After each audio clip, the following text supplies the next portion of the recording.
So you're a skinny kid, you played sports in high school, and you're wondering, can I be a bodybuilder? Well, yeah, you can. We're gonna do a tier list of this physique. So we're gonna start off with his chest. Looking at the chest, we got a lower insert, we got a ton of roundness, we got good, even development. Brother, this could be an S tier chest. We just need a little bit more mass, but it absolutely is A+.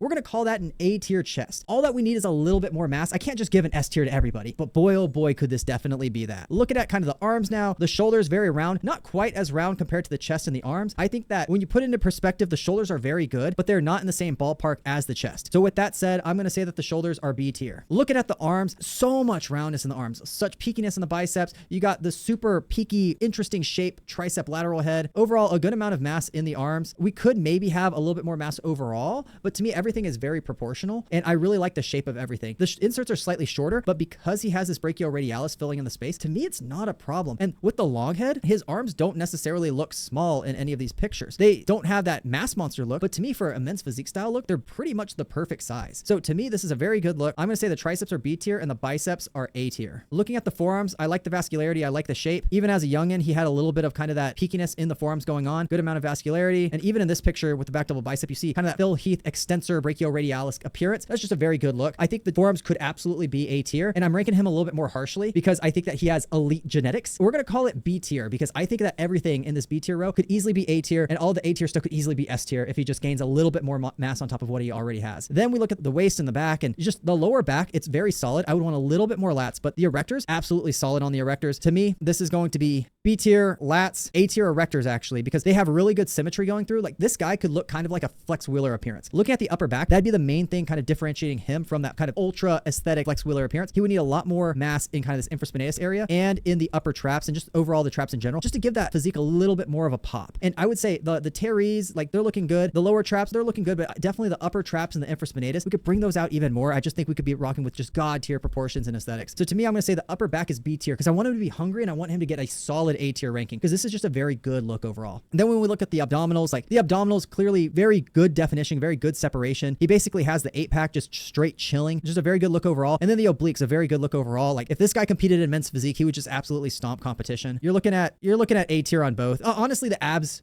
might be S tier just because they have such good separation where if he got really lean, they would just be absurd. So I'm going to say it's a low, like S- tier, but they're just very solid. It completes the package of what he could potentially do with this physique. Now, the only question is, does he have legs? But he's already rocking the board shorts, so maybe he is going to be doing men's physique, which in that case, who even has legs in men's physique?